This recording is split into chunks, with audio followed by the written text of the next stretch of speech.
Hello students, आज मैं आपका नया पाठ शुरू करने जा रही हूँ। पाठ 10 अध्यापिका की सीख। यह एक शिक्षाप्रद कहानी है जो हमें यह सिखाती है कि हम स्वयं को सबसे अधिक महत्वपूर्ण नहीं समझना चाहिए। यदि हम खुद को ही सबसे अच्छा समझेंगे बच्चों और दूसरे को कुछ भी नहीं समझेंगे तो सब हमसे क्या हो जाएंगे, दूर हो जाएंगे। चलिए इस कहानी को पढ़ते हैं और देखते हैं कि इस कहानी में क्या लिखा हुआ है। जब हम अपने आप को ही महत्व देते हैं तो हम दूसरों से दूर हो जाते हैं, और जब हम सबके साथ मिलकर चलते हैं तो सभी हमें प्यार करते हैं। ठीक है। संयम अपने पिता के साथ नए स्कूल में दाखिला लेने गया था। संयम एक बच्चा है जो नए स्कूल में दाखिला लिया है। दाखिले की सब कार्यवाही पूरी करके उसके पिताजी चले गए। जब उसका दाखिला हो गया तो उसके पिताजी स्कूल में संयम को छोड़कर चले गए। उसे एक चपरासी ने उसकी कक्षा में पहुंचा दिया। अध्यापिका ने उसका परिचय सबसे करवाया। उसने एक नजर पूरी कक्षा पर डाली और एक खाली पड़ी कुर्सी पर जाकर बैठ गया। उसने देखा पूरी कक्षा में, और जहाँ पे उसको खाली जगह मिली वहां पे जाकर संयम बैठ गया। अध्यापिका ने उससे कहा, अंकुश बहुत ही होशियार बालक है। अध्यापिका ने संयम से क्या कहा बच्चों, कि अंकुश बहुत होशियार बच्चा है। इसकी मदद से तुम उसकी मदद से अपना सारा काम पूरा कर लेना। मतलब अंकुश की मदद से सारा काम अपना पूरा कर लेना। संयम को अंकुश की प्रशंसा अच्छी नहीं लगी।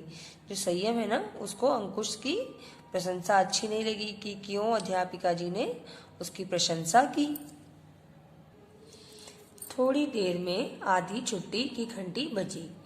सभी बच्चे खाना खाने लगे। अंकुश संयम के पास आया और बोला, आओ संयम, खाना खाएं। संयम उसे अनदेखा करते हुए अपना खाना खाने लगा। छुट्टी के समय भी अंकुश ने संयम से बात करनी चाहिए, परंतु वह बड़ी शान से अपनी गाड़ी में बैठा और चल दिया। छुट्टी का समय हुआ तब भी अंकुश उससे बात करना चाहा संयम से, पर संयम कैसा था, घमंडी था।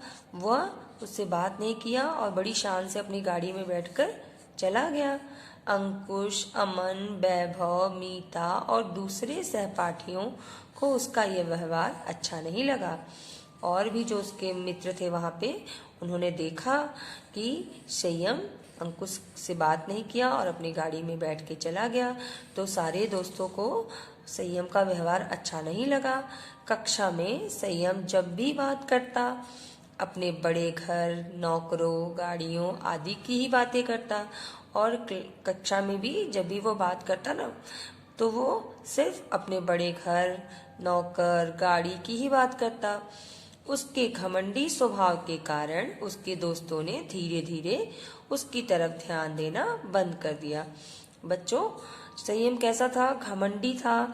उसे अपने बड़े घर पे घमंड था, गाड़ी पे घमंड था, अपने दोस्तों से वो बात नहीं करना चाहता था, तो उसके सारे दोस्तों ने उससे बात करना छोड़ दिया। एक दिन संयम आधी छुट्टी के समय अकेला पेड़ के नीचे बैठा था। सब बच्चे मिलकर खेल रहे थे। किसी ने उसकी ओर ध्यान नहीं दिया। तभी अध्यापिका का ध्यान संयम की ओर गया, जो उदास बैठा था। संयम के पास जाकर उन्होंने उसे भी सबके साथ मिलकर खेलने को कहा। फिर एक दिन क्या हुआ, संयम अकेले पेड़ के नीचे बैठा था। सब बच्चे खेल रहे हैं, कोई संयम के साथ नहीं खेल रहा है, किसी को उसका ध्यान नहीं था। तभी अध्यापिका वहां देखी कि संयम तो अकेले बैठा है उदास। उन्होंने संयम से कहा कि तुम भी जाओ, बच्चों के साथ मिलकर खेलो। वह रुआसा सा होकर बोला, कोई भी मुझसे बात नहीं करता। अध्यापिका जी ने उसे अपने कमरे में बुलाकर कहा कि वे उसे कुछ समझाना चाहती हैं। तो वो एकदम रुआसा हो गया कि मैं अध्यापिका जी, मेरे साथ तो कोई भी खेलता नहीं है। तो अध्यापिका जी अपने कमरे में ले जाकर उसे कुछ समझाना चाहती थी। उन्होंने पानी के 2 गिलास लिए।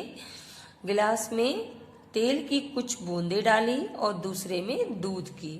2 गिलास लिया बच्चों, और 2 गिलास में पानी था। एक में उन्होंने क्या डाला? तेल की कुछ बूंदें, और एक में क्या डाला? दूध। तेल पानी में तैरने लगा और दूध पानी में घुल मिल गया। बच्चों, पानी में जब आप तेल डालोगे ना, तो तेल कभी भी घुलता नहीं है, वो ऊपर ही तैरने लगता है और दूध पानी में मिल जाता है।